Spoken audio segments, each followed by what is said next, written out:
Evidence points to the date of November 13, 1778 as to when they reached Boston, covering 120 miles in less than 13 days. 10 miles a day. It's estimated that around 50 prisoners escaped before they reached Boston. Those who made it were boarded onto the old French ship Panay, a very unseaworthy old hulk that was poor for quartering prisoners. An elderly British prisoner named Purser Edward Siren collapsed on the forced march and lay on the road for several days in Braintree. He was released in arrangement with Admiral Byron and then sent to Rhode Island.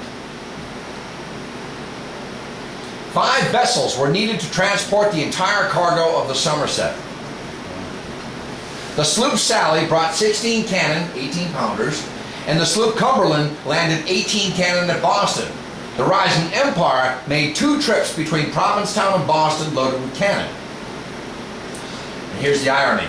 On April 7, 1779, Paul Revere announced that he had been able to mount several of the Somerset's guns that he had rode underneath 4 years earlier on the platforms at Castle Island.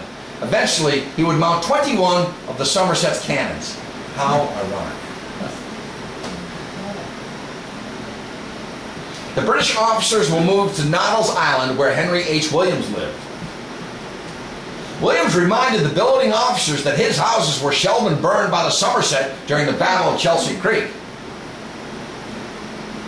Samuel Sewell's old farmhouse on Hog Island was finally selected as the prison site for the British naval officers. Williams had a lot of things in store for them, so they had to move them. John Avery, on behalf of Captain Oury, petitioned the Massachusetts Council.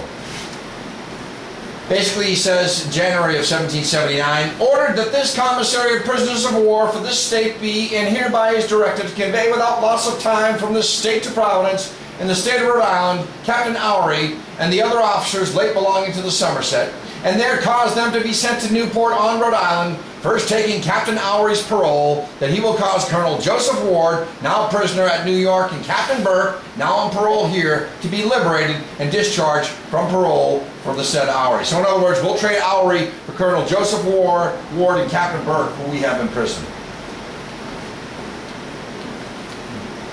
An exchange was agreed upon, and Oury and the lieutenant were moved from Hog Island to Providence. A mate and 13 prisoners escaped from the Panay and surrendered to a captain of one of the American naval ships in the inner harbor. Shortly afterward, they were impressed at the American Navy. Right back at you. British used to do that to our guys. The remaining officers and prisoners were gradually moved to Providence and Newport. What the British did, and again I'm deviating here, what they did to prisoners of war, American prisoners of war during the American Revolution, putting them on prison ships in New York, leaving them to die, was abominable. I hold it akin to what the Japanese did to some of our prisoners of war. The log, here's the asterisk that we talked about. The log of the Somerset never mentions trips into Provincetown or a chaplain preaching to its residents. That comes from our buddy Edward Rose Snow. The Somerset was dispatched from New York at that time to engage the French fleet on that particular mission. The Somerset's hulk was exposed in 1886 at Dead Man's Hollow, Wellfleet, on Cape Cod, photo below, and it was also exposed in 1978 during the blizzard of 78, and again partially uncovered in 2005. That photo is from 1886. But something special happened this year. Something very special happened this year. Of the 6 nor'easters that I counted from January through the end of March. On April 9th, 2010, due to several severe nor'easters that lashed Cape Cod, once again the Somerset's hull was exposed.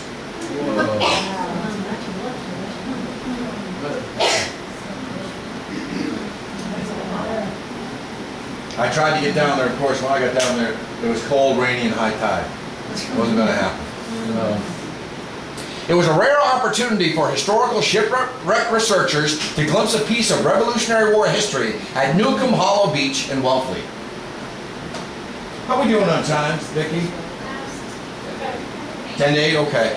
I'm going to just chop off a bunch at the end. Maybe we can do it, because this story's great. The wreck of the General Arnold. This is an American ship. Tragic ship. The American vessel General Arnold sailed from Nantasket Road, Boston Harbor. Sound familiar, people? There you go, right outside our door. On Thursday, December 24th, 1778, with the privateer Revenge bound for the West Indies. The Revenge, due to its speed and expert navigation by its captain, Captain Barrows, cleared Race Point at Provincetown and beat the impending storm. The captain of the General Arnold was James McGee. The impending gale will be labeled in posterity as the Hessian Storm, because it hit Hessians in Newport, Rhode Island, the Great Christmas Storm, or more commonly known as McGee's Storm. McGee tried to make Plymouth, but wound up off of Gurnet, a promontory outside of Plymouth Harbor. I'm a colonial boy of the Atlantic. I grew up in Marshfield, Green Harbor, so that's right in my backyard. Saquosh Neck. Right here. Clark's Island. Standish Monument. So he anchored the General Arnold less than a mile off from the gleam of Gurnet Light instead of trying to get into the harbor without a pilot boat. Gurnet Light. Like every lighthouse, they say it's haunted. Yeah. By midnight, the storm intensified into a gale, and the General Arnold was in peril. That's a depiction, by the way, that you see of the General Arnold right there. 16 of the vessel's 20 guns were lowered below deck. The topmasts were struck and the sails furled. Additional line was let out to the anchor. The waves rode higher and higher, and breakers crashed against her. Suddenly, the General Arnold began to drag anchor, and she drifted toward Plymouth Bay. Uh-oh. With a tremor that jarred the ship from stem to stern, the brigantine scraped the sands of White Flats. Captain McGee ordered the masts cut away. That's the last desperate attempt to stop the drag. And the crew went below deck to fetch axes. Or so he thought. You'll see in a second. When the men did not return on deck, he went below to find that the men had broken into the rum stores and were drinking heavily.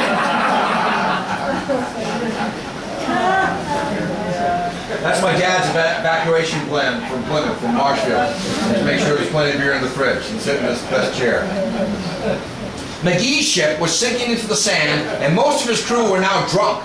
He pleaded with and bullied the men into action. Finally, the masts were cut away. All hands were allowed to retire below deck into the cabin to get some rest. The storm intensified in fury by the hour. This was one of the severest gales ever experienced. In Boston, and we'll talk about this in a moment, after the storm, a man will be found with his ox frozen standing up. The General Arnold was being battered. The seams of the ship opened, and water began to gush in. Within an hour, it was 3 feet deep below deck. The crew of 120, including Captain McGee, then moved up to the quarterdeck for safety. They lay on top of each other 3 and 4 deep. A tent-like structure was made out of the topsail. As dawn approached, the snowfall became heavy. Some of the men, unable to move, were suffocated under the topsail. Instead of getting lighter with the waning dawn, though, the skies grew darker and darker. Whiteout conditions ensued. The men were becoming encrusted with an icy sea spray. Officers abandoned any thoughts of discipline with the crew, and they all made preparations to die. McGee ordered the rest of the rum rations to be doled out. Who cares? Some sailors poured it down their boots to forestall the freezing of their feet. Remember that. This activity may have saved some lives.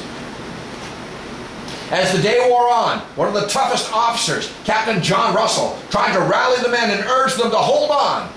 And then he dropped to the deck and died instantly. The water on the deck was now ankle deep. Just as they thought that all was lost, the tide began to recede. As night fell, many saw this receding tide as an encouraging sign. At dead low tide, the wreck was half exposed on White Flats. Then the wind veered to the northwest around midnight, and a bitter wind chill froze the soaked men's clothes. Some men, due to the weight of their clothes and the inability to move, fell overboard.